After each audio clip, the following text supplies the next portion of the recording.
Je peux vous affirmer que c'est la première fois, depuis 3 ans qu'existe cette émission, toutes les semaines, qu'il y a autant de questions, en aussi grand nombre. Il y en a quand même quelques-unes qui disent « Mais pourquoi nous parlez-vous encore de ce sujet après 25 ans ?» Mesdames, Mesdemoiselles, Messieurs, bonsoir. Nous allons ouvrir ce soir le dossier des camps de concentration, de ces camps qu'on a appelés aussi les camps de la mort.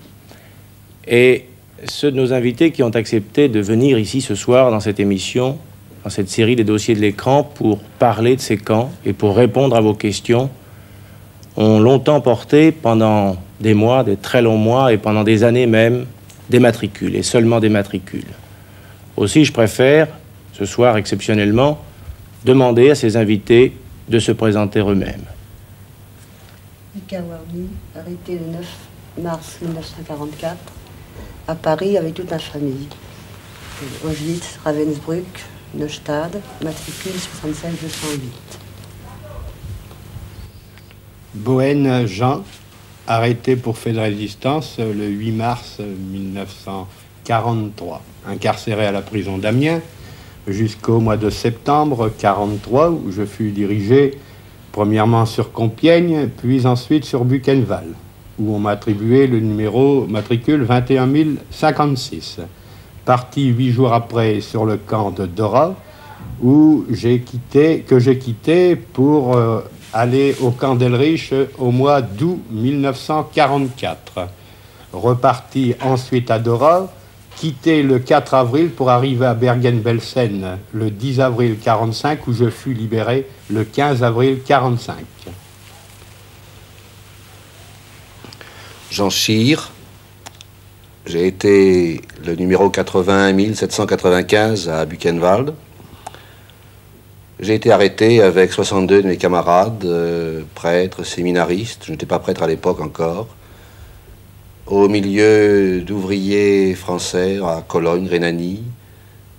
Nous avions organisé différentes choses comme une chaîne d'évasion et puis tout ce qu'il y avait à inventer là-bas, sabotage et autres. Nous avons été vendus 2 mois au secret à la prison de Brauweiler et puis Buchenwald jusqu'à la fin. Roger Arnoux, arrêté pour fait de résistance. J'étais combattant dans les FTP, arrêté le 3 février 1943. J'ai connu successivement les prisons de La Santé, la centrale de Poissy, la centrale de Melun, la prison de Châlons-sur-Marne, le camp de Compiègne, déporté à Buchenwald le 14 mai 1944, matricule 49 594.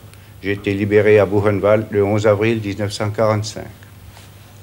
Robert Tiercelin, arrêté à Châteauneuf-sur-Loire le 13 juillet 1944 pour fait de résistance, incarcéré à Orléans, puis prison de Fresnes. J'ai fait partie du dernier convoi qui a quitté Paris le 15 août 1944, passé par Buchenwald, Dora, Elric, ensuite évacué sur Ravensbrück, évacué de Ravensbrück ensuite et évadé. Matricule 77 284. Lucienne Laurency, arrêtée le 7 juin 1943 à Paris, réseau Comète, évasion, Fresnes, 1 an, Romainville, Ravensbrück, Oleschen, 35 231 à Ravensbrück. Mandelbaum Charles, de l'organisation juive de combat, arrêté le 19 juillet 1944, déporté le 15 août 1944, Buchenwald, Dora, Elrich, matricule 77 604. Lobro, Georges, arrêté le 23 décembre 1942 pour fait de résistance, interné à Fresnes, puis Compiègne, Mauthausen, Wiener-Neustadt, Buchenwald, Dora, Ravensbrück. Je suis resté à Dora 17 mois et mon numéro matricule est 31 725. Gisèle Gouge. J'ai été arrêtée le 2 mai 1944. J'étais pour fait de résistance. J'étais étudiante à la faculté de droit de Strasbourg, qui était repliée à Clermont-Ferrand. J'ai été emprisonnée à la prison de Clermont-Ferrand ensuite au camp de Romainville, puis déporté en Allemagne, au camp de Neubrenn, au camp de Ravensbrück, au camp de Schlieben. J'avais le numéro 43 058 à Ravensbrück.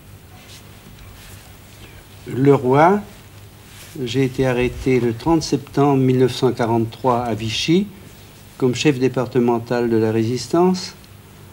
J'ai été transféré à Clermont-Ferrand, puis de là à Compiègne, à Buchenwald, puis à Dora. Je portais le numéro 39 439. Les hommes et les femmes dont le visage vient d'apparaître sur votre écran et qui viennent de se présenter sont donc tous d'anciens déportés. Parmi les millions d'Européens qui ont connu l'horreur des camps de concentration, il y a eu 250 000 Français.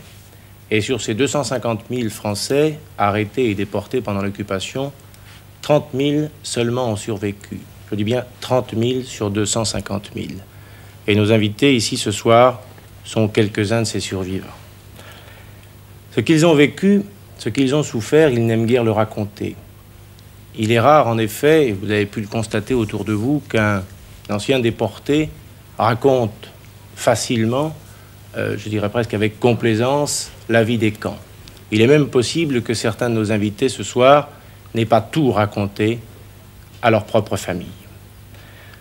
Je crois qu'ils se considèrent comme dépositaires d'une sorte de secret, un secret qu'ils essayent d'enfouir au plus profond de leur mémoire, mais le plus souvent en vain, car ils ont conscience d'avoir été les témoins d'une des actions les plus honteuses et les plus viles dont un homme ait pu se rendre coupable envers l'un de ses semblables. Pour ceux qui n'ont pas connu la guerre, ou pour ceux au contraire qui, l'ayant connue, n'ont pas su ce qui s'était passé dans les camps de la mort, dans les camps d'extermination, ou n'ont pas voulu y croire, ces invités ce soir ont accepté de venir porter témoignage. Car il y a 25 ans, en effet, les armées alliées, venant de l'Est et de l'Ouest, ont libéré les uns après les autres des camps au nom tristement célèbres, qu'il s'agisse d'Auschwitz, de Buchenwald, de Dachau et de bien d'autres, et puis des centaines d'autres camps où des milliers d'hommes ont péri dans les conditions les plus affreuses. Ce soir, le film que nous allons vous présenter constitue l'un des premiers témoignages. Il a été réalisé en 1948, soit 3 ans à peine après cette libération, et il a été réalisé par 2 femmes, 2 Polonaises, rescapées d'Auschwitz. Et tous les déportés qui l'ont vu considèrent que ce film est celui qui convient le mieux pour ouvrir le dossier de ce soir. Malheureusement, et je vous demande de nous le pardonner, la qualité de la copie que nous allons vous présenter n'est pas tout à fait aussi parfaite que nous l'aurions souhaité. Mais il s'agit d'une copie unique en Europe, et c'est la seule que nous ayons pu vous procurer ce soir. Avant de vous laisser regarder ce film, je voudrais vous demander encore une chose. Tout à l'heure, j'interviendrai très peu, car je pense que le rôle du présentateur ce soir, du meneur de jeu, est de rester en retrait et de vous laisser dialoguer. Peut-être y a-t-il parmi vous à l'écoute ce soir d'anciens déportés, et de vous laisser donc dialoguer avec ceux qui vous représentent ici et ceux qui vont essayer de faire comprendre aux jeunes générations ce qui s'est passé il y a 25 ans. Donc, je vous demanderai exceptionnellement de commencer à nous appeler pendant le film, c'est-à-dire que vous pouvez commencer en gros vers 22h, vers 10h du soir, à poser vos questions à Guy Darbois qui les notera et qui pourra ainsi les donner dès la fin du film. Voilà. Nous nous retrouvons donc tout à l'heure. Je vous laisse regarder ce film réalisé en 1948 par 2 Polonaises rescapées d'Auschwitz.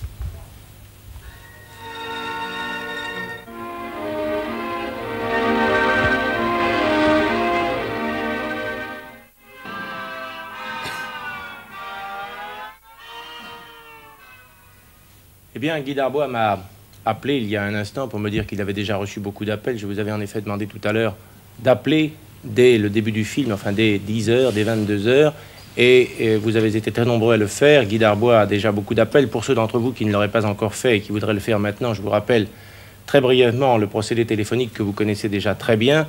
Si vous êtes à Paris, vous formez sur votre cadran SVP 1111.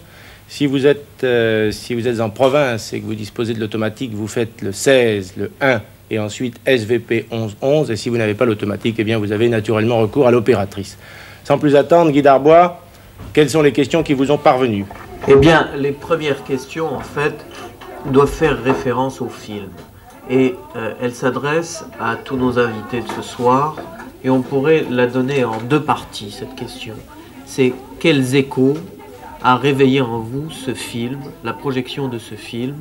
Et en deuxième partie de question, les téléspectateurs demandent quel rapport exact, précis, avec la réalité ce film a-t-il? Monsieur Arnaud. Je pense qu'il faudrait demander à notre amie Erika Vernier de répondre, parce qu'elle a connu l'héroïne. Elle était à Auschwitz en même temps qu'elle. C'est à elle la première de parler, je crois. Madame Bagny. Au point de vue du film, il faut que tout le monde sache que c'est le film, mais c'est encore en dessous de la vérité. Parce que les souffrances qu'on a endurées à Auschwitz et dans tous les autres camps sont vraiment en dessous de la vérité.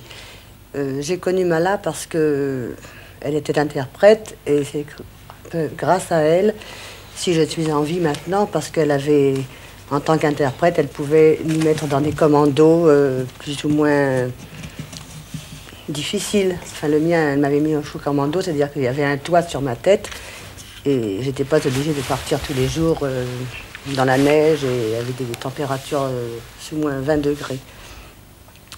Mais on ne relate pas, finalement, dans le film, on ne voit pas le degré de déchéance à laquelle on était amené, surtout la faim, surtout la faim et les travaux très très durs qu'il y avait dans les commandos, à 11 commandos, ce qu'on appelait, enfin, en dehors. Les mains se gelaient sur les briques quand il fallait tenir les briques pour aller travailler. On ne pouvait plus les desserrer tellement on avait froid, tellement on se collait aux mains. Il y avait les sélections qui étaient horribles, parce que réellement les sélections se faisaient de ces manières-là. Et cette odeur de brûler toute la journée était dans ce camp, c'était affreux, affreux. Ce qui est aussi atroce, c'est la musique qui devait toujours jouer, telle qu'on le relatait dans le film. Enfin, c'était très très dur, quoi. C'est surtout la fin et la figure des gens qui marquaient vraiment ont été arrivés à une déchéance totale. Vous êtes resté combien de temps dans ce camp, madame? Je suis restée 14 mois à Auschwitz, jusqu'à la libération, avant la libération du camp. Quand les Russes sont arrivés, on nous a fait évacuer le camp. Nous sommes partis à pied, sur 200 km à pied, dans la neige, au mois de janvier 1945. Et tous ceux qui restaient en arrière étaient abattus sur place. Quelqu'un d'entre vous veut répondre à la question qui a été posée, ajouter quelque chose à ce qu'a dit Madame Bagny? Monsieur Leroy. Dans tous les camps, les scènes étaient à peu près les mêmes. Il n'y avait guère de différence, mais partout la souffrance était la même et partout ce qu'on a dit, ce qu'on a montré dans le film est en dessous de la vérité. Monsieur Brune. Je pense que c'est un peu spécial le camp d'Auschwitz du fait que c'était un camp d'extermination. Dans les camps où nous sommes passés, nous n'avons pas vu cette extermination systématique et dirigée sur la chambre à gaz. J'ai déjà eu l'occasion de voir ce film, ainsi que de nombreux, et c'est toujours effectivement très pénible. C'est pénible parce que ça nous replace dans l'atmosphère que nous avons vécue et supportée pendant de longues années, et au travers ces visages expressifs, eh bien, il nous arrive de voir tel ou tel camarade que nous avons laissé là-bas, morts dans les mêmes conditions, ceux qui sont exterminés par le travail. Et ces scènes atroces, ces scènes où l'auteur campe magistralement les procédés SS et le comportement des SS, je crois que ça, tous les camps, dans tous les camps, nous avons vu les mêmes scènes. Monsieur Labéchir. J'ai été frappé au retour par l'exploitation des scènes d'horreur. On a, peut-être par un goût un peu malsain de ceux qui ne savaient pas, on a illustré surtout tel ou tel fait précis. On a parlé de la chienne de Buchenwald, par exemple, et de bien d'autres. Et on n'a à peu près jamais exprimé l'horreur de la vie quotidienne. Être mouillé quand on n'a pas de quoi se changer. Avoir faim. L'appel dans la nuit. Des heures au garde à vous. Des appels nus, sous la neige. Tous ces détails de la vie quotidienne qui se reproduisaient partout, chaque jour. On était à la merci d'une erreur de calcul des SS, et ils se trompaient souvent dans leurs calculs, et ça durait 2 heures, 3 heures, indéfiniment. Si on avait pu manger sa soupe avant, ça allait encore. Si on n'avait pas pu, parce que le commando était rentré trop tard, alors c'était ce qui restait, froid, peu importe. Ça réchauffe pas une soupe. À partir de ces détails-là qu'on a vécu quotidiennement, sans compter l'horreur des situations extraordinaires, mais qui étaient des faits heureusement pas quotidiens, à Buchenwald du moins, cette vie terrible où on risque de se déshumaniser,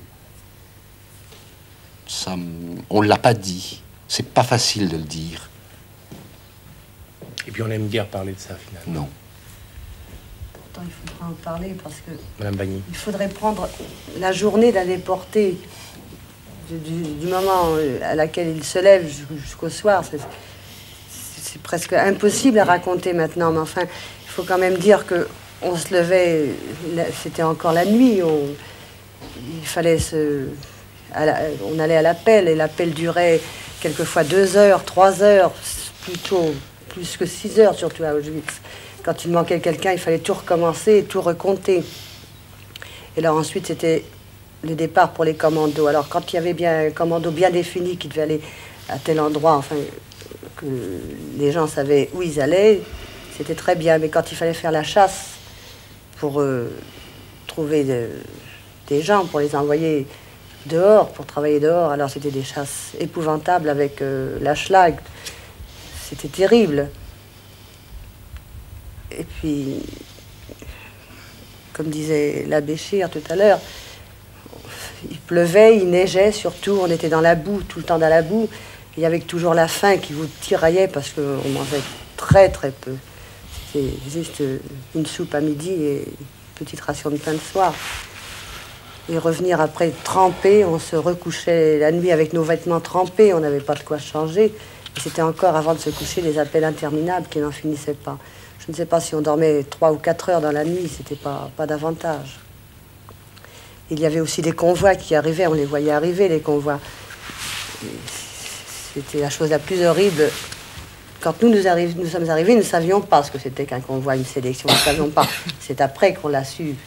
Et alors quand on attendait, quand on voyait des convois, alors on avait toujours peur de trouver quelqu'un de sa famille ou de ses amis qui pouvait arriver.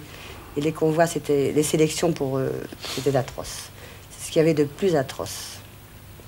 Je ne peux pas décrire ces convois parce que j'ai eu ma mère de Gazé, mes frères, ma sœur de Gazé.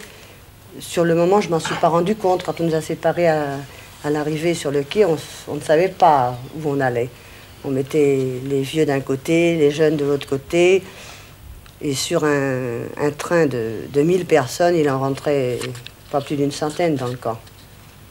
Et au retour, je ne sais pas s'il est rentré 10 personnes sur un train de 1000 personnes du départ. Enfin, je ne peux pas... Je trouve pas les mots tout de suite pour pouvoir dire... Ça va venir au fil de la conversation tout à l'heure, mais tout de suite, je ne peux pas tout raconter. Monsieur Mandelbaum.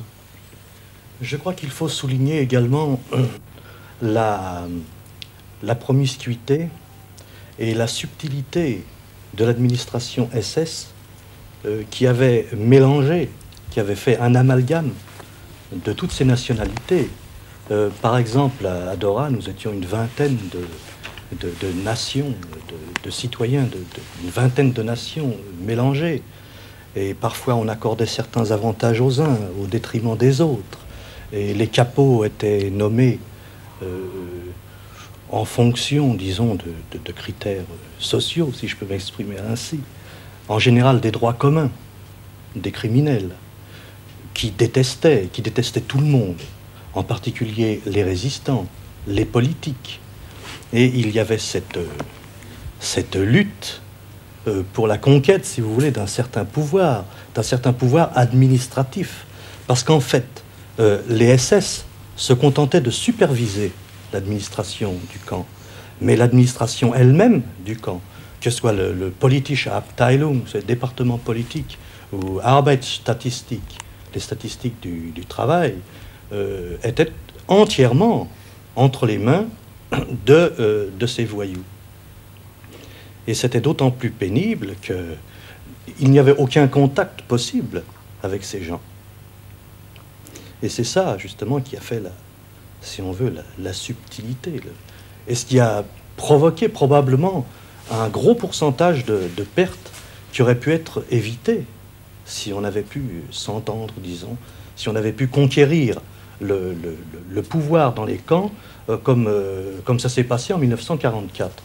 En 1944, que ce soit à Buchenwald ou que ce soit à Dora, eh bien, finalement, ce sont les éléments politiques, si vous voulez, qui ont supplanté les éléments de droit commun.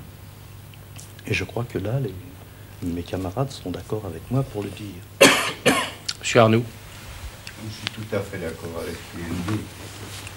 Mais pour répondre à la question qui était posée, je pense qu'il faut dire que l'histoire qui est racontée est absolument authentique. Mais on n'a pas pu mettre dans le film le pire, parce que les camps, c'était encore pire que ça. Et c'est vrai que depuis le retour, les déportés parlent peu de ces choses, ou quelquefois, lorsqu'ils en ont parlé devant certains témoins, ils ont senti le scepticisme, voire la dénégation en disant « vous exagérez, c'est tout de même pas ça ». Eh bien, c'est encore pire que ce n'était dans le film. Monsieur Lobreau. Je crois qu'il y avait tout de même des gradations dans les camps. Le premier camp dans lequel j'ai été interné, c'était le camp de Mauthausen. Et Mauthausen, pour moi, ça a été l'élimination systématique de l'individu. Mais alors d'une façon froide, systématique. Et ensuite, je suis allé à Wiener Neustadt, qui était un commando de Mauthausen. Et là, lorsque nous sommes arrivés, nous avons été reçus par le chef de camp, qui nous a tenu ce langage suivant. Vous êtes ici pour travailler. Celui qui ne travaille pas ne mange pas. Avec le travail que j'exige de vous et la nourriture que je vous donne, vous devez vivre 6 mois. Si au bout de 6 mois vous êtes encore en vie, c'est que vous avez volé votre nourriture et par conséquent, j'ai sur vous le droit de vie ou de mort. Et lorsque Wiener Neustadt a été bombardé, nous avons été transférés à Buchenwald. Et dans le train qui nous emmenait, les SS nous dit « mais vous allez dans un sanatorium ». Effectivement, nous avons pensé, et mes camarades et moi, que la vie était tout de même beaucoup moins dure. Si vous voulez, nous étions moins mal nourris, si vous voulez, à Buchenwald, puis à Dora, que nous l'étions à Mauthausen ou à Wiener Neustadt. Par conséquent, il y avait bien une espèce de gradation dans les camps. Madame Laurenti. Mauthausen m'a paru le plus terrible de tous. Oui, il y avait certainement une gradation dans les camps, mais cette gradation provenait aussi des chefs que l'on avait dans les camps, du commandant de camp et des Offizierines et des Posten. Dans ce tout petit camp de Holleschen, au début, nous avons eu un commandant de camp qui se disait, un peu trop généreusement tout de même, notre père à toutes. C'était beaucoup. Nous n'aurions pas souhaité une telle paternité. Et un petit peu plus tard, il a été remplacé, sans doute parce qu'il était trop paternel avec nous, une paternité que nous apprécions peu. Et à ce moment-là est venu un nouveau commandant, accompagné d'une officiérine d'Auschwitz, madame, justement. Et cette officiérine d'Auschwitz a voulu prouver qu'elle connaissait son métier et qu'elle le connaissait bien. La vue n'était, Dieu sait, pas plaisante. À partir de ce moment-là, les fouilles se sont multipliées, les épouillages se sont multipliés par 10, les prétendues douches se sont également, c'est-à-dire la douche, c'est-à-dire qu'on partait à 4 heures du matin dans la nuit, qu'on marchait dans la neige, qu'on arrivait à l'usine du camp, que là on nous prenait tous nos vêtements pour les passer à l'étuve. et que quand on nous les remettait, alors qu'on avait grelotté dans les couloirs, ben, ces vêtements, ben, ils étaient tout mouillés, bien entendu. Ils étaient soi-disant propres, mais ils étaient trempés. Et ainsi de suite. Et cette dame, officière d'Auschwitz, a pensé que puisqu'elle avait été à Auschwitz, eh ben, à l'échelle, elle allait faire mieux. Elle a dit, ben, vous allez voir. Nous, on va vous tatouer sur le front. Et je dois dire qu'il y a eu vraiment une terreur, panique qui s'est répandue dans notre petit camp. Enfin, notre petit camp, nous étions environ 700, dont à peu près 400 Françaises. Et il est certain que malgré tout, au départ, je suis tout à fait de votre avis, c'était les détenus eux-mêmes qui faisaient la loi. Ça, il n'y a malheureusement aucun doute, et c'est atroce à dire. C'est atroce à dire. Mais il y avait, quand tout d'un coup, le commandement du camp se durcissait, soit parce qu'on avait reçu les ordres de Flossenbourg qu'il fallait faire mieux encore, soit par tendance personnelle, tout simplement. Ben, la vie pouvait devenir réellement, du jour au lendemain, encore plus intenable qu'elle n'était. Je crois que là, tout le monde est de cet avis aussi. Guy Darbois, je pense qu'on peut passer à d'autres questions, d'autant que vous en avez beaucoup, je crois. Oui, il y en a beaucoup sur la vie quotidienne. Nos invités en ont déjà beaucoup parlé, mais nos correspondants ont déjà réagi à des mots, à des phrases qu'ont prononcées par exemple Madame Vardy ou l'abbé Chir. Et Madame Vardy a parlé de déchéance, l'abbé Chir a parlé de déshumanisation. Et nos correspondants demandent, est-ce que cette déchéance était totale? Est-ce qu'il ne restait pas une étincelle de dignité au fond de vous-même? Heureusement, on n'aurait pas pu. Oui, on ne serait pas là. La déchéance, bien sûr, c'est qu'il faut dire que dans ces camps, on avait ouvert toutes les prisons d'Allemagne, surtout à Auschwitz, on avait envoyé tous les assassins, les voleurs, et c'est eux qui avaient le commandement du camp, si vous voulez, c'était les capots. Et aussi, nous étions mélangés. C'était un camp où il y avait 100 000 personnes, des Polonais, des Russes, des Français, des Hongrois.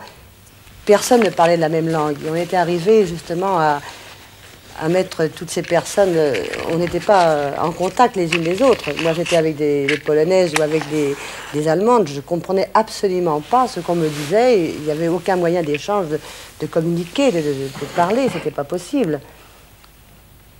Enfin, je me suis trouvée avec une amie française, une seule jeune fille, enfin jeune femme comme moi, que je ne connaissais pas, avec qui je me suis liée d'amitié.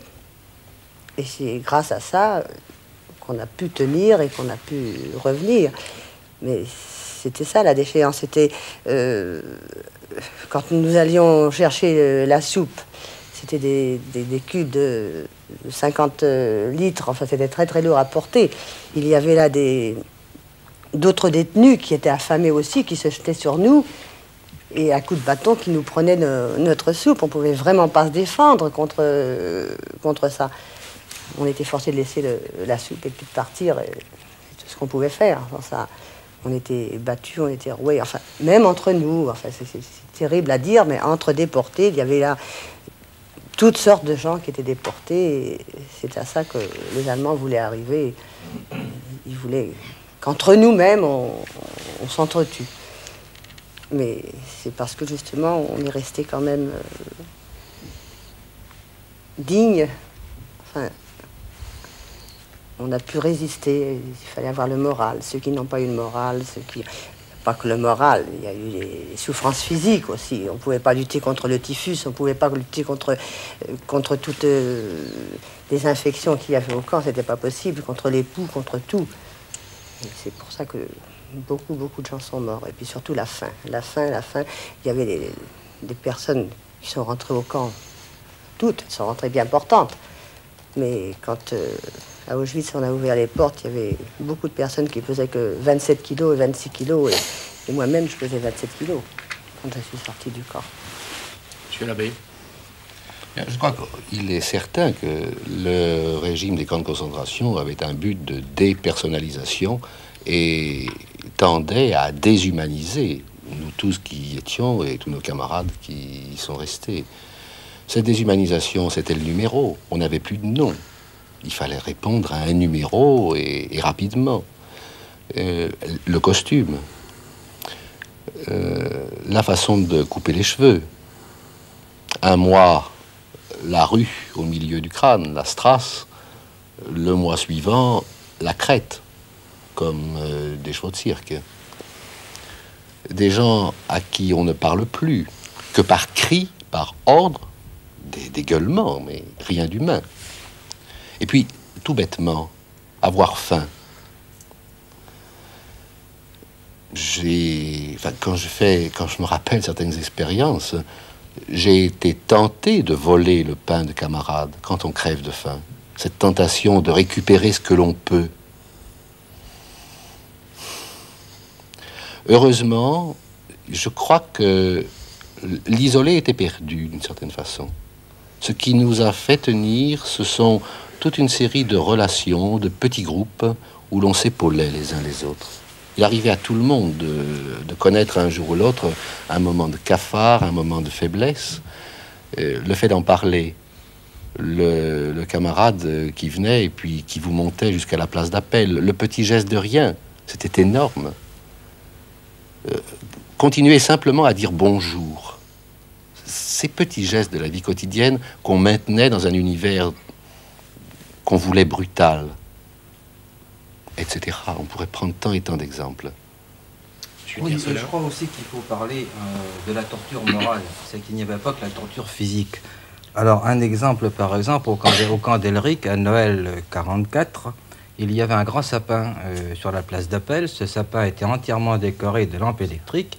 Et en rentrant du travail, nous rentrions de Vaufleben, qui se trouvait à plusieurs kilomètres, et nous rentrions à pied dans la neige avec une pierre sur l'épaule, puisqu'il fallait apporter sa pierre pour la cour du camp, nous a fait rester au garde à vous dans cette nuit de Noël autour du sapin.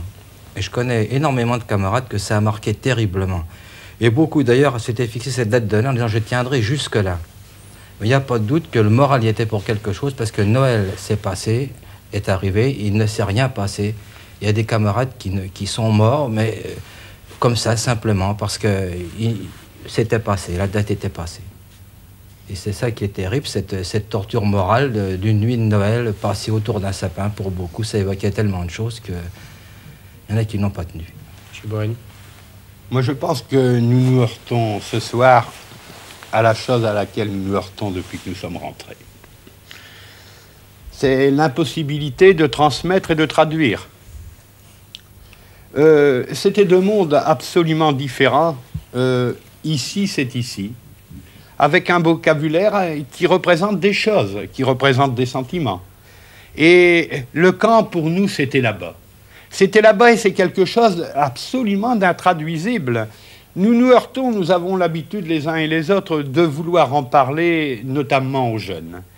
Eh bien, c'est très difficile et nous avons l'impression, eh bien, que nous avons failli à notre devoir quand nous avons terminé cette causerie. Parce que cette vie journalière, oui, c'est extraordinaire. Un monde de cadavres, des suppliciés qui sont pendus, eh bien, ça frappe. Mais quand on évoque 6 heures d'appel, eh bien, personne ne le ressent. Personne ne le ressent.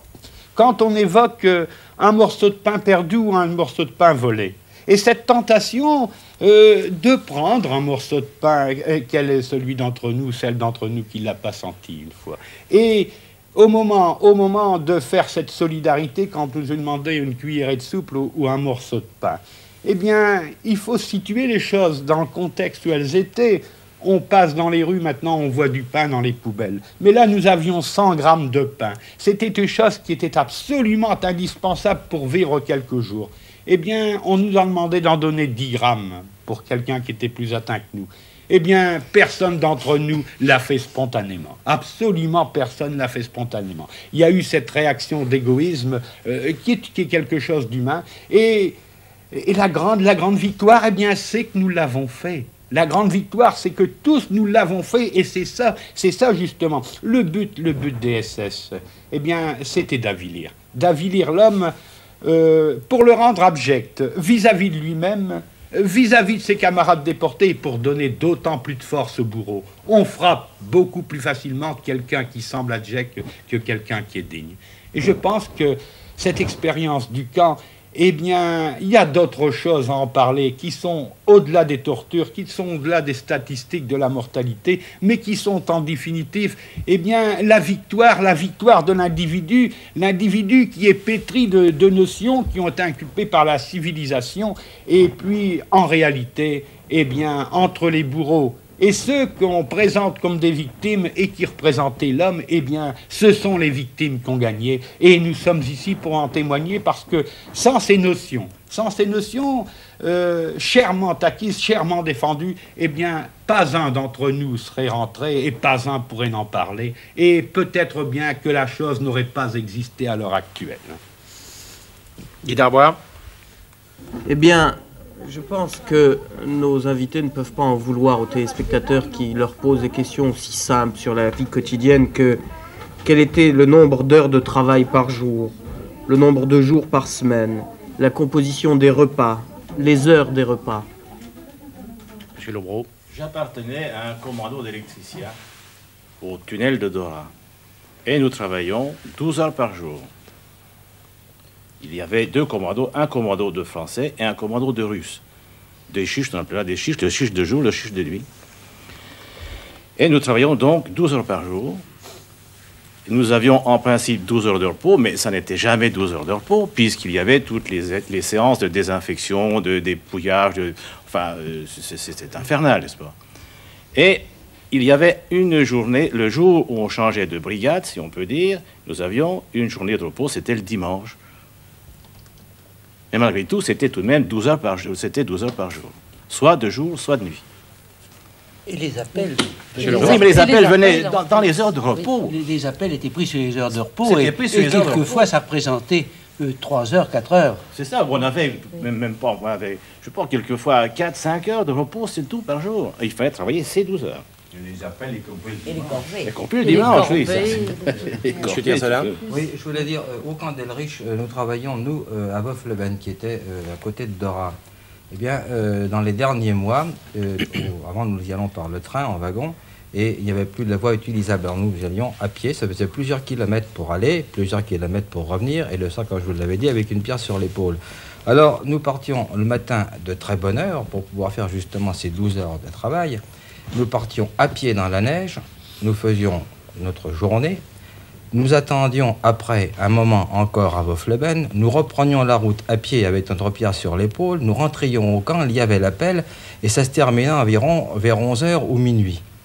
À 11h ou minuit, on touchait notre litre de soupe très claire, le petit morceau de pain, et on se dépêchait de boire le litre de soupe et manger le morceau de pain de peur qu'on nous le vole dans la nuit. Et on se couchait donc vers minuit, et à 4h, 4h30 du matin, comme il fallait refaire la route à pied, on recevait à nouveau de grands coups de trick pour se lever rapidement et aller s'aligner et repartir à pied. Alors voilà les journées et la semaine qui étaient toujours comme ça. Madame Gouge. Dans le camp où j'étais, à Schlieben, c'était également la même chose. Nous avions 12 heures de travail, une semaine de jour, une semaine de nuit. Au retour, des appels interminables, et le dimanche, souvent, tout l'après-midi en appel. M. Mandelbaum. Je dois ajouter, à propos du camp d'Elrich, où j'étais également, où était M. Tiercelin, il est arrivé 3000 Français, en deux convois de 1500 hommes. Le premier convoi a pratiquement été annihilé. Le deuxième convoi de la série des 77 000, ce convoi qui est parti de Fresnes le 15 août, sur ce convoi de 1500 hommes, sont entrés 32 hommes. Et sur ces 32 hommes, eh bien, nous sommes actuellement une poignée. Je dois dire une poignée. Et c'est tout. Monsieur Bourrine. J'ai été dirigé, comme je l'ai dit tout à l'heure dans la présentation, sur Dora dès mon arrivée à Buchenwald, et ce, au mois d'octobre 1943. Dora, c'était l'usine souterraine où on a fabriqué des V2 par la suite. Et quand nous sommes arrivés à Dora, au mois de septembre, il n'y avait pas de camp. Le camp consistait en un tunnel.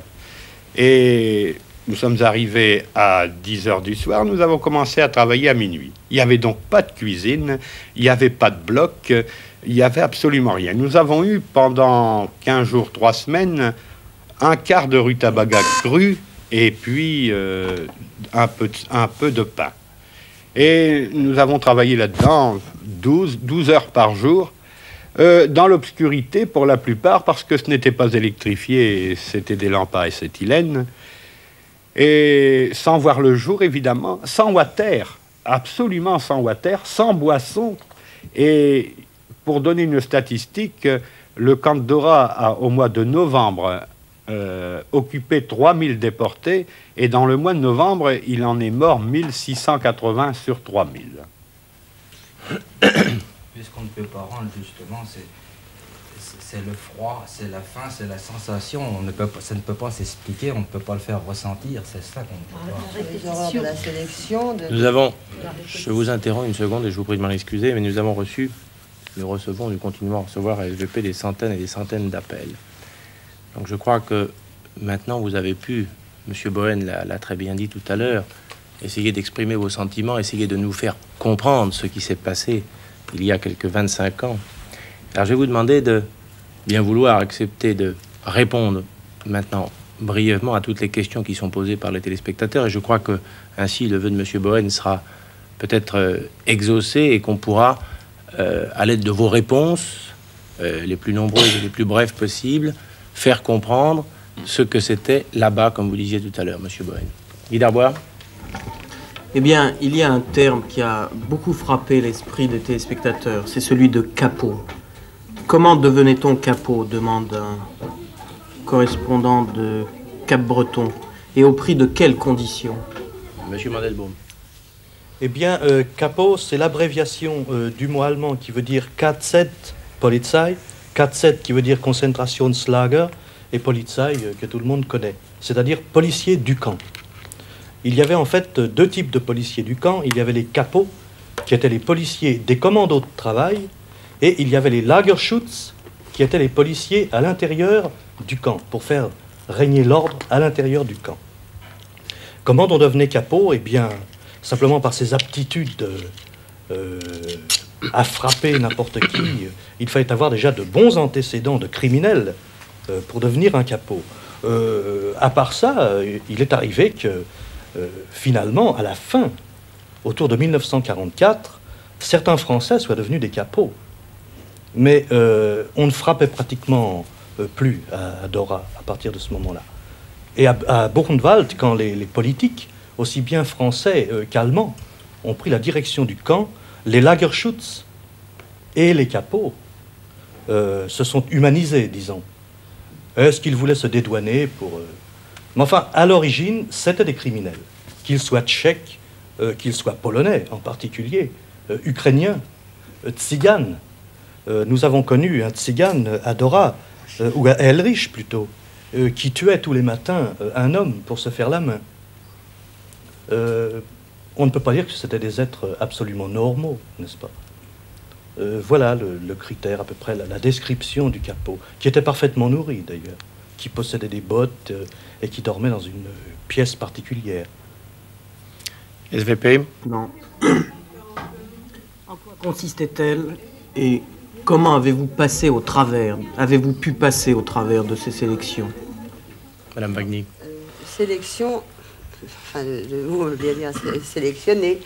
Donc, on mettait d'un côté les gens aptes à travailler, ou du moins qu'on supposait aptes à travailler. Tous les autres étaient envoyés au four crématoire, enfin, gazés d'abord et ensuite brûlés. Ensuite, il y avait des sélections dans le camp lui-même. Lorsque le détenu était malade ou était musulman, ce qu'on appelait musulman, c'était le détenu qui était très très maigre, on l'appelait musulman. Et alors ça, c'était horrible. Dès qu'une personne se sentait musulmane, elle n'osait même plus se montrer de peur de passer à la sélection, d'être choisie comme dans le film, d'ailleurs à coup de schlag, pour être envoyée au four crématoire. Il y avait aussi des sélections dans les hôpitaux. Quand on était malade, on allait à l'hôpital. Du moins, on évitait d'aller à l'hôpital. Je suis passée dans une sélection et le docteur est passé. Il a fait passer devant lui tout le monde. Il a choisi toutes les personnes qui étaient plus ou moins valides. Nous sommes restés à 6 sur dans le Révire où il y avait, je ne sais pas, 500 personnes à ce moment-là. C'était uniquement parce que vous étiez apte à pouvoir encore continuer à travailler jusqu'à épuisement. Les sélections se faisaient automatiquement comme ça. On choisissait les plus malades, les plus infirmes. SVP. Les questions sont nombreuses à propos des expériences médicales dont on a beaucoup parlé. En quoi consistaient-elles et est-ce qu'un de nos invités y a assisté? Monsieur Arnaud. Assisté, ça, alors là, je ne l'aime pas. Moi, je ne sais pas là, oui. Au camp de Buchenwald, il y avait un bloc des cobayes qui s'appelait le bloc 46. Et généralement, ceux qui entraient, mais n'en sortaient pas. Et on y faisait essentiellement des expériences sur le typhus, ainsi que d'autres expériences, telles que sur les brûlures au phosphore ou des choses de ce genre. Et évidemment, s'il faut répondre, d'y avoir assisté, ça, bien sûr que non. C'est pas possible. Personne, en général, n'en sont pas sortis. À Auschwitz, il y avait le bloc 10, le bloc des sélections, des expériences. Alors là, on choisissait souvent des jumeaux pour expérimenter sur les jumeaux s'ils avaient les mêmes réactions aux mêmes piqûres ou on leur injectait des piqûres pour savoir s'ils réagissaient de la même façon ou s'ils devaient mourir ensemble, s'il y en a un qui mourait, si l'autre mourait aussi. Il y a eu beaucoup d'expériences à Auschwitz. On a pratiqué des expériences sur beaucoup de femmes pour les stérilisations. Il y en a de rentrées. Oui, à Ravensbrück aussi. Il y en a quelques-unes de rentrées. Et il y a eu, enfin, moi ça m'a tellement frappé, elle n'appartenait pas à notre camp, mais à côté, une femme qui était entièrement couverte de poils. Elle avait une figure toute velue. Et un jour, on est venu la chercher. Et elle a disparu. Et on ne l'a plus jamais revue. Et il est certain que cette femme ne devait pas glandulairement être absolument normale. Et que c'était un sujet extraordinaire d'étude. Et par la suite, j'ai vu, mais alors en liberté, en Yougoslavie, une Yougoslave qui avait été cobaye, à qui on avait fait des greffes incroyables. Elle avait des jambes. Ses jambes n'étaient plus qu'une cicatrice. Et elle m'a dit, on m'a donné le cancer. Je ne sais pas si on le lui avait donné, mais le fait est qu'elle l'avait. SVP. Oui. Depuis le début de cette émission, on parle des victimes et des bourreaux. Mais il y a de temps en temps beaucoup de questions sur les bourreaux. Et il y a celle-ci que je trouve importante. Est-ce que vous pourriez nous décrire le regard d'un bourreau? Non, absolument pas. Très variable. Absolument pas. Il s'agissait simplement de fonctionnaires de la police allemande qui avaient été formés dans un premier temps à l'école supérieure de police de Potsdam et qui étaient ensuite passés par le camp mère de la SS qui était à Sachsenhausen, Oranienburg, dans la banlieue enfin très près de Berlin. Ils faisaient leur travail, disons, entre guillemets. Ils avaient les mêmes problèmes qu'un industriel de Chicago qui doit faire de la charcuterie. Enfin, pour eux, c'était un problème de rentabilité. D'ailleurs, le film l'a parfaitement montré. Moi, je pense que certains livres aussi l'ont montré. Il y a qu'à lire La mort est mon métier ou certaines choses. Oui, quand l'interrogatoire de Heuss, qui était le dernier commande connu de Auschwitz, a démontré que, en fait, un métier comme s'il était poinçonneur de métro, absolument, mais il faisait son métier. Il avait un métier. Ouais. Il avait un métier. Il était absolument fanatique du parti nazi, et pour lui, cette extermination, ça rentrait parfaitement, ça cadrait parfaitement avec son rôle de fonctionnaire. Une sorte de technicien. C'était un technicien du meurtre en masse, qu'ils appellent eux le Massenmörder. Exactement. Et qui prenait plaisir. Mais on peut retrouver... à poser une question. Je voudrais vous présenter avant à nos téléspectateurs. Vous n'étiez pas là au début de l'émission, Monsieur Declercq. Vous nous avez appelé, SVP pendant le film. Exact. Et nous vous avons demandé de venir parce que vous étiez, à l'époque, en 1944, C'est exact. Vous étiez engagé dans l'armée américaine. Exactement. Vous êtes français, mais vous étiez engagé dans l'armée américaine et vous avez participé dans les premiers commandos à la libération du camp de Buchenwald. Je pense avoir été le premier Français à être entré à Buchenwald, c'est exact.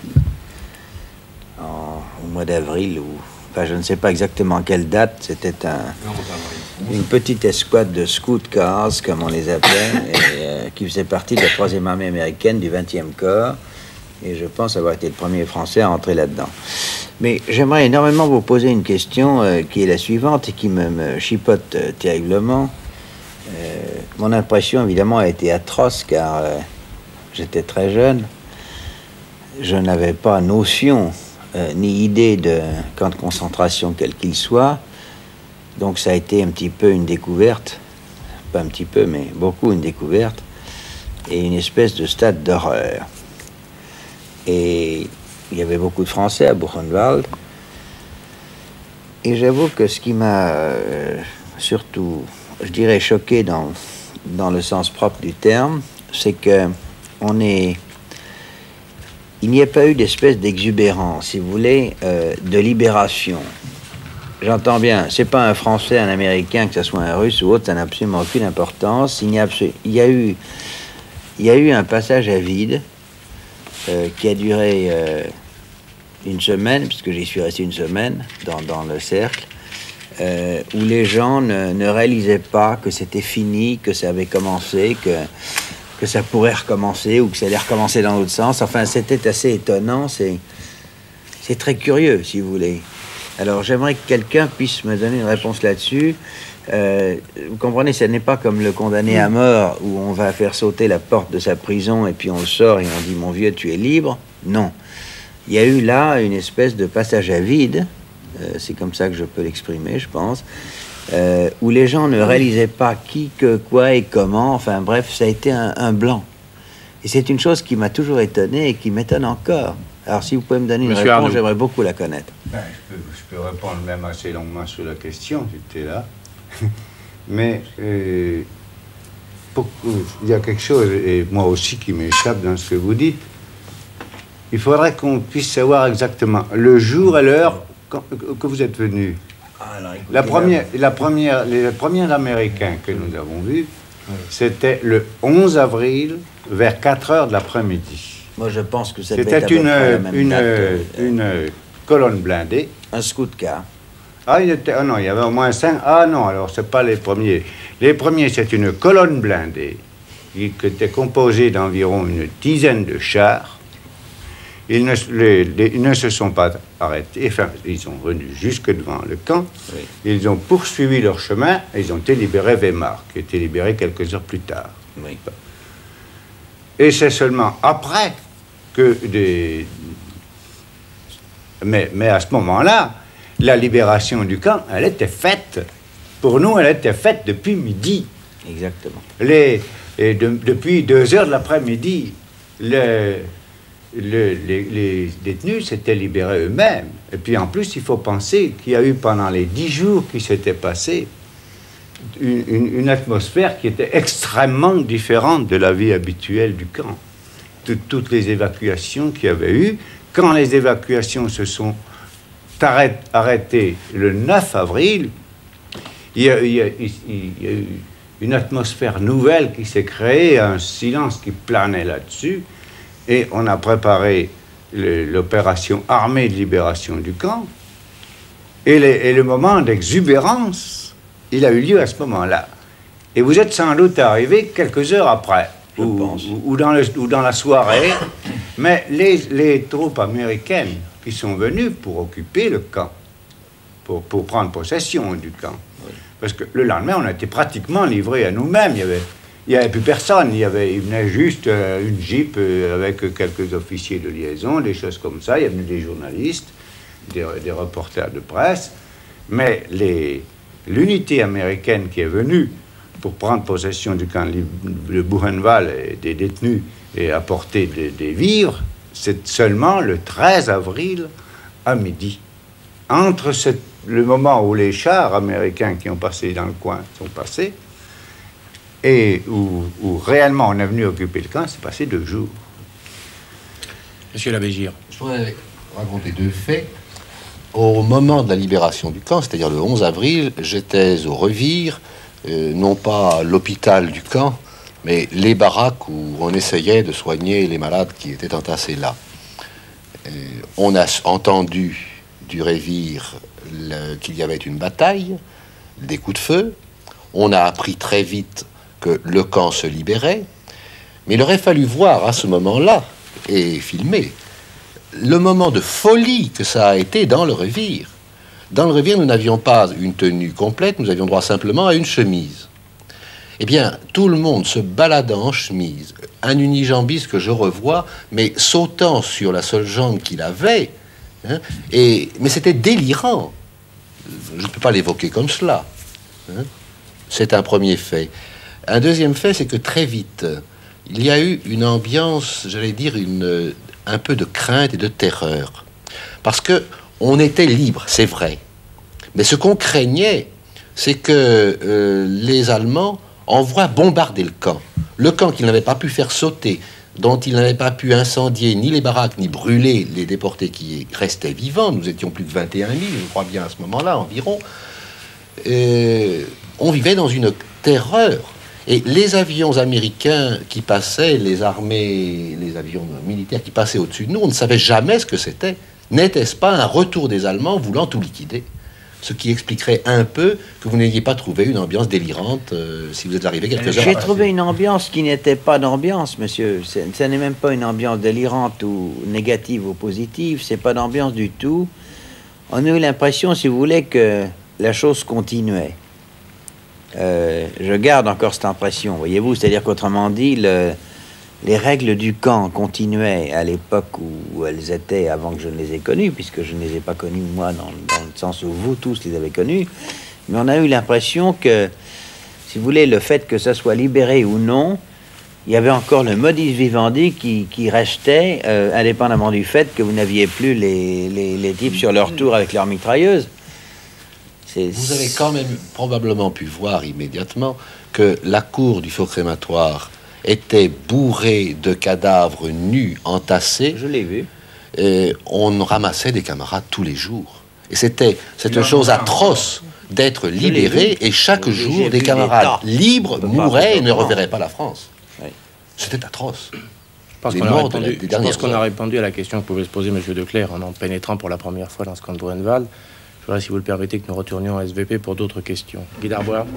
Eh bien, il y a une des très très grandes questions qui a été évoquée très souvent et même dans des romans célèbres. Elle est celle-ci. Comment peut-on expliquer que dans cet univers concentrationnaire, il n'y ait presque jamais eu de rébellion? Et une autre correspondante ajoute: pourquoi les déportés qui étaient emmenés à la chambre à gaz ne se défendaient-ils pas?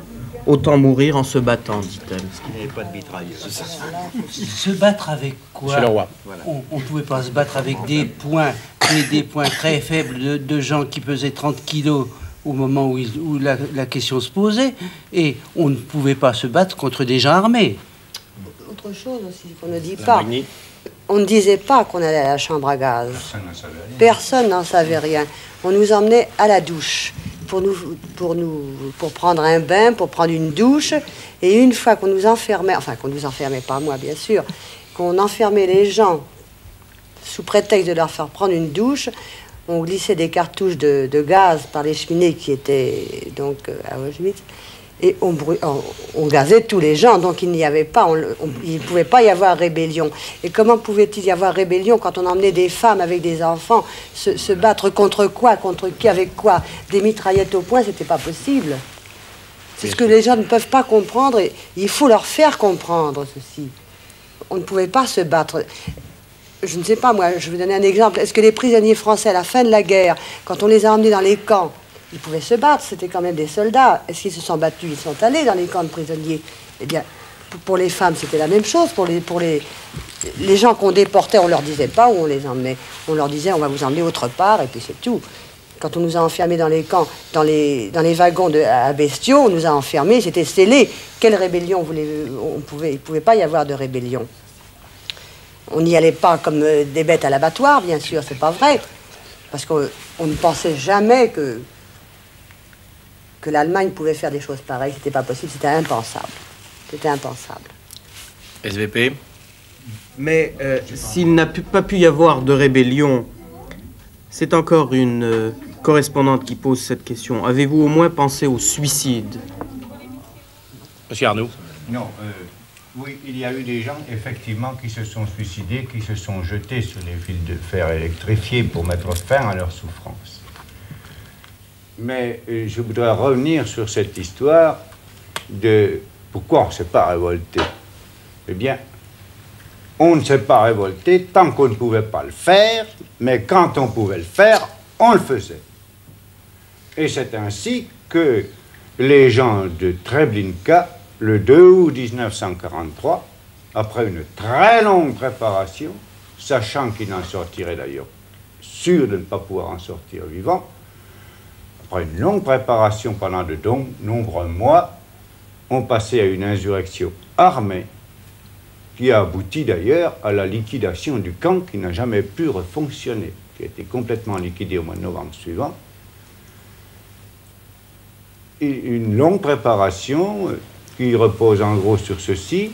Ils ont détecté l'endroit où se trouvait le dépôt d'armes des SS et ils ont préparé longuement comment ils pourraient atteindre ce dépôt d'armes.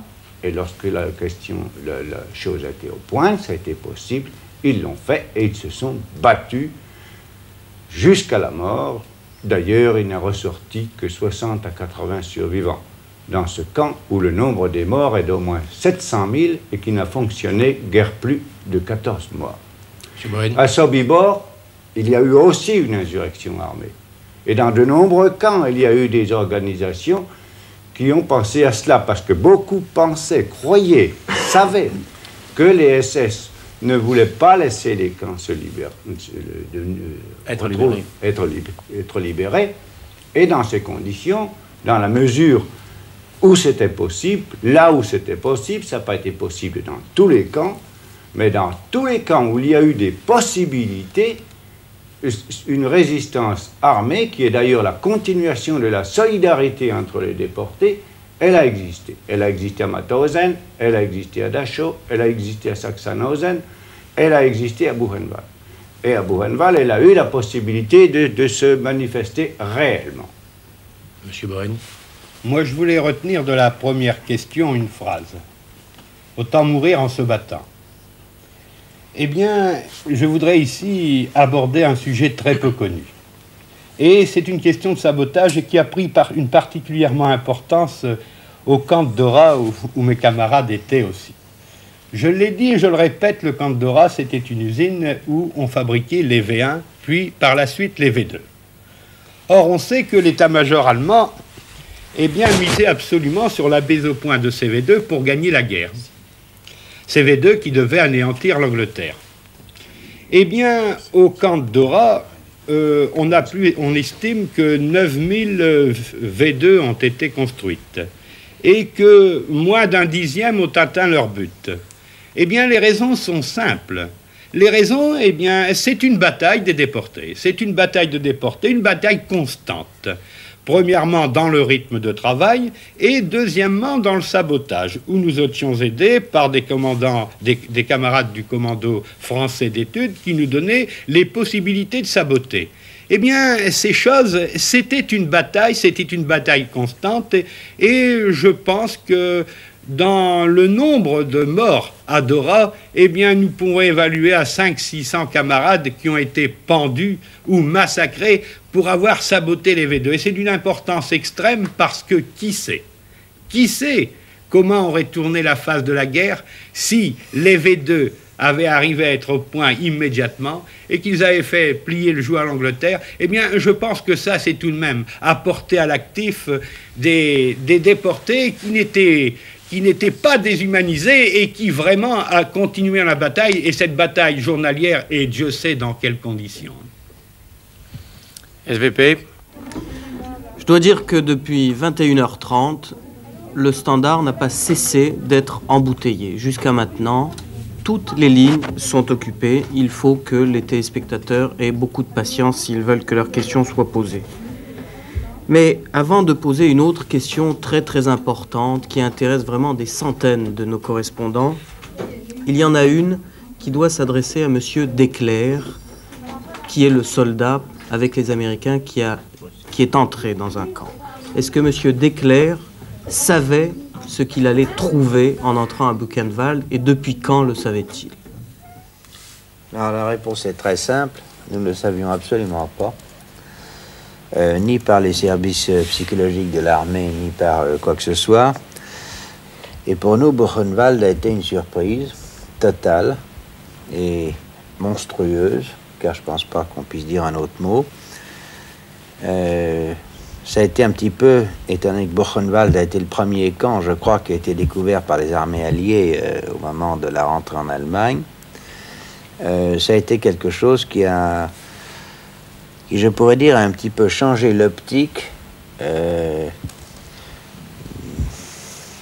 des soldats, qui soient américains, français, polonais ou ce que nous voudrons, mais de cette armée alliée qui rentre en Allemagne, car on n'avait absolument pas idée de ça. On était au courant plus ou moins de déportation, mais pour nous c'était Compiègne ou autre chose, mais enfin ça n'allait pas plus loin. Mais j'avoue sincèrement que la découverte d'un camp de concentration, car c'est le mot, sur Buchenwald a été quelque chose pour nous, de monstrueux. Quand j'ai vu des piles de cadavres entassés sur 15 mètres de haut, et puis des fours crématoires qui étaient encore à moitié en route parce qu'ils n'étaient pas encore froids, ça a été quelque chose d'épouvantable. Et pour répondre à la question d'une façon précise, nous n'étions pas du tout, je le dis très sincèrement, mais pas du tout au courant de possibilités de choses comme ça. C'était pas vrai.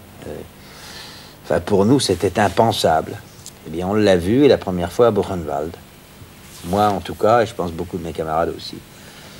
SVP. Et alors, cette question importante est celle-ci. Est-ce que les Alliés étaient au courant? Est-ce que Rome était au courant? Est-ce que la Croix-Rouge était au courant? Nous avons vu dans le film un délégué de la Croix-Rouge qui vient faire une visite. Est-ce que c'est vrai? Certains de nos correspondants prétendent qu'il n'y a jamais eu de visite officielle de la Croix-Rouge dans les camps. D'autres disent qu'il y en a eu. Quelle est la vérité? Qui peut répondre à cette question? Qui a été... Monsieur Mandelbaum. En ce qui concerne les visites de la Croix-Rouge, je pense que personne parmi nous ne le sait. Mais en ce qui concerne la connaissance par les services alliés de l'existence de camps d'extermination, alors ça, c'est une certitude. Le cardinal Pacelli, qui était à l'époque légat pontifical à Ankara, il était légat pontifical à Ankara, avait prévenu l'autorité supérieure, disons. Les services spéciaux américains, l'OSS, étaient parfaitement au courant. Les Anglais étaient au courant. Les organisations de combat en Pologne ont demandé un bombardement, au moins sur la voie ferrée d'Auschwitz. C'était une voie unique. On savait parfaitement que ce n'était pas une gare. Oswiecim, le village le plus proche, était tout de même relativement loin. Et jamais ça n'a été fait. Le seul bombardement qui a été exécuté, à ma connaissance, par l'aviation alliée, eh bien, c'est le bombardement du 24 août sur Buchenwald. Nous étions arrivés depuis 4 jours, nous étions au petit camp, et l'aviation anglaise a exécuté un bombardement, d'ailleurs, je dois dire, avec une maestria, avec une perfection remarquable. C'est la seule opération, à mon sens, qui a été tentée par une armée alliée contre un camp de concentration. L'envoi de tracts. L'envoi de tracts. Est-ce que vous le voulez quand même pas? Attendez, monsieur Arnoux, monsieur Desclères, si vous permettez, monsieur Arnoux. Le bombardement de Buchenwald, effectivement, même en raison de sa précision, montre que ceux qui l'ont fait connaissaient parfaitement les lieux. D'ailleurs, il existe des documents, il existe 2 photos de la RAF. Une prise avant le bombardement et l'une après. Et d'ailleurs, au cours de ce bombardement du 24 août 1944, c'est-à-dire le jour même où Paris se libérait, il y a eu tout de même 400 détenus de tués et une centaine de SS de tués. Pas sur le 2, mais ce n'était pas à l'intérieur du camp. tous les détenus qui étaient au travail, qui étaient dans les commandos de travail, n'étaient pas rentrés au camp, il n'y avait pas d'abri pour eux, les SS étaient dans les abris, mais pas eux, enfin les SS pas tous, ceux des gardes, ceux des miradors, tout ça n'était resté en place. C'est ceux qui étaient dans le bois, près des usines, près des garages SS, dans la carrière. Alors ceux-là ont pris les bombes et c'est ceux-là qui ont été tués. Mais à l'intérieur du camp même, il n'y a pas eu de mort. Monsieur Dircela. Oui, au sujet de la Croix-Rouge, je veux bien que c'était vers la fin, mais lorsque nous avons fait l'évacuation de Dora vers Ravensbrück, nous sommes arrivés à Ravensbrück, nous avons fait un voyage de 9 jours et 9 nuits en wagon, un voyage terrible avec beaucoup de morts. Et lorsque nous sommes arrivés à Ravensbrück, il y avait la Croix-Rouge qui se trouvait là, avec des camions.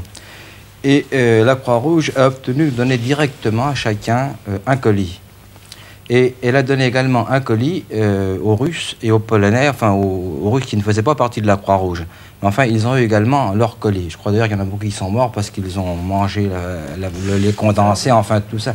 Et la Croix-Rouge nous a redonné un deuxième colis quelques jours après, juste avant notre évacuation du camp de Ravensbrück. Donc, si la Croix-Rouge se trouve... c'était à la fin, oui, c'était fin mars. Avril, oui. Mais enfin, si la Croix-Rouge se trouvait là-bas, soi-disant, pour un échange de prisonnières, sans doute qu'elle connaissait le camp. SVP. Eh bien, Armand Jameau me dit qu'il nous reste à peine un peu plus de 10 minutes. Et si tout le monde est d'accord, nous allons poser des questions sur ce qui intéresse les téléspectateurs à partir de la situation actuelle, c'est-à-dire 25 ans après. Et une des questions très importantes est celle du pardon. Et on pourrait la résumer ainsi, d'ailleurs c'est un correspondant anonyme qui pose la question. Face à face avec un de vos bourreaux SS, actuellement, vous sentiriez-vous le droit de faire justice vous-même? Qui veut répondre? C'est une question qui a été débattue souvent, bien longtemps, sûr. Et à laquelle, au fond, personne n'a répondu. Parce qu'il y a une chose que l'on peut dire. À la rigueur, on peut peut-être pardonner pour soi-même, mais on ne peut pas pardonner pour les autres. Alors ça, c'est une question qui est totalement insoluble. Il faut honnêtement dire, on ne peut pas répondre à ça. Mais autrement dit, si on vous pose la question plus brutalement et plus directement, est-ce qu'on emploie le mot à l'égard des bourreaux, le sentiment que vous pouvez ressentir à l'heure actuelle, est-ce que c'est le mot haine ou est-ce que c'est le mot pardon? Pardonner, c'est beaucoup. Pardonner, sûrement pas. Le mot justice, si on pouvait l'obtenir. Il faut que tous ces bourreaux soient châtiés. Ça, c'est absolument certain. Maintenant, si vous parlez sur le point de vue de la haine, il s'agit de ce qu'on entend par là. Personnellement, je dis, j'ai la haine de la haine. Le nazisme, les SS, c'était la haine. On ne peut pas être indifférent vis-à-vis de la haine. On ne peut pas non plus avoir l'amour de la haine, ça n'a pas de sens. Donc j'ai la haine de la haine. J'ai la haine des SS et j'ai la haine de ceux qui propagent maintenant leur idéologie. Et si j'avais un SS en face de moi, eh bien, si j'avais la possibilité de faire justice moi-même, je le ferais. Monsieur l'abbé. Je voudrais répondre par un petit fait. Ça se situe à la libération du Buchenwald qu'on a déjà un peu évoqué tout à l'heure. Lorsque, sortant du Révire, 1 ou 2 jours après, j'ai repris une place dans le camp, j'étais très étonné d'une chose. J'ai trouvé une baraque du côté de... Le bloc 17. Bien. Elle était pleine de SS.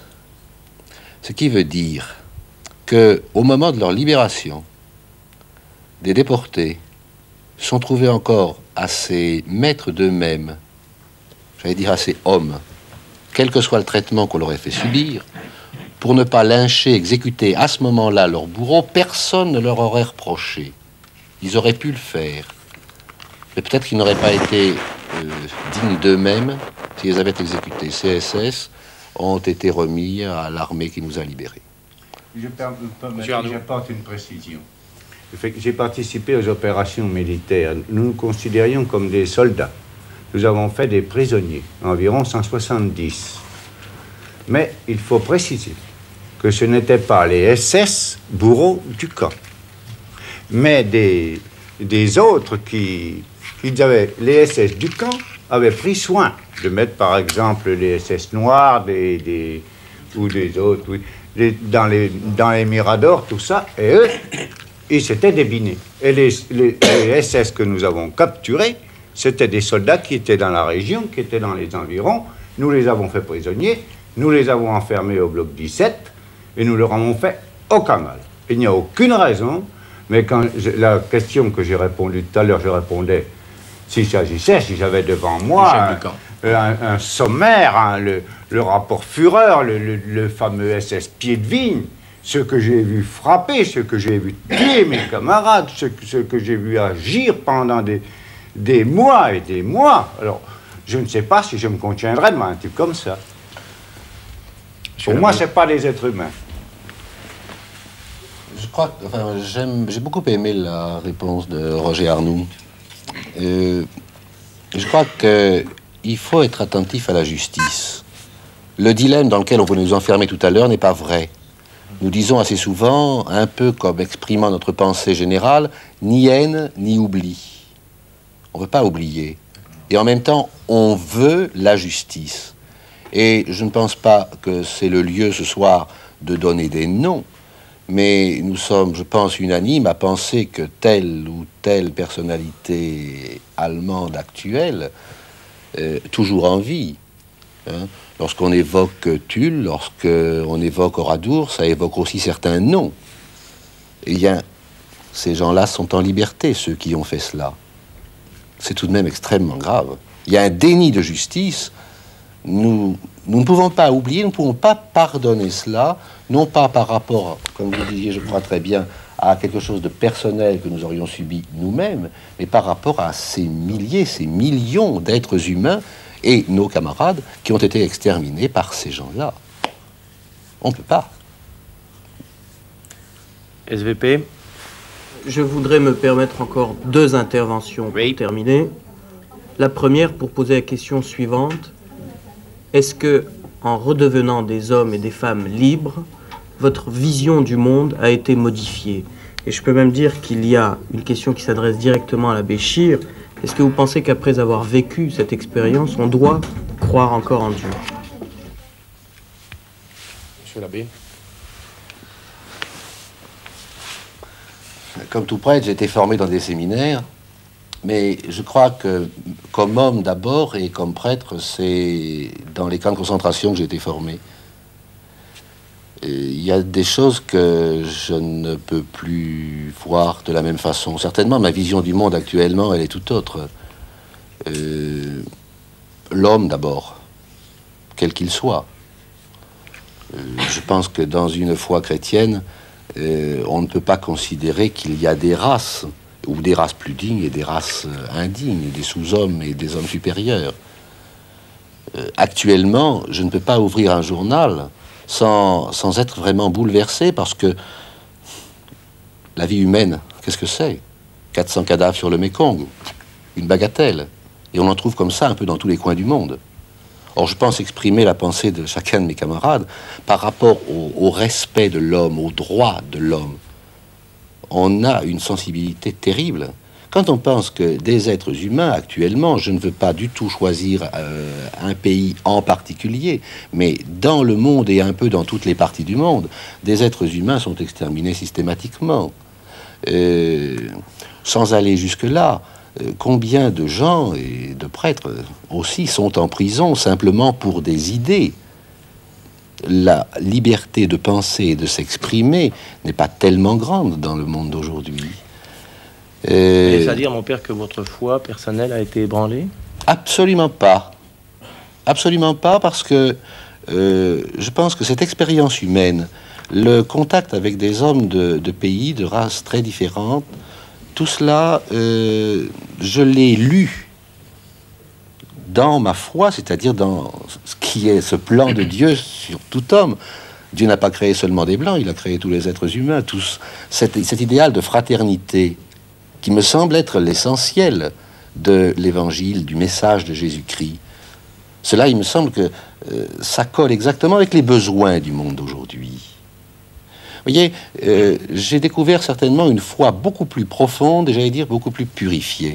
J'ai été un peu étonné de tout ce qui a été écrit et dit, même lundi dernier, parce que il semble là que, d'après les sorciers du ciel,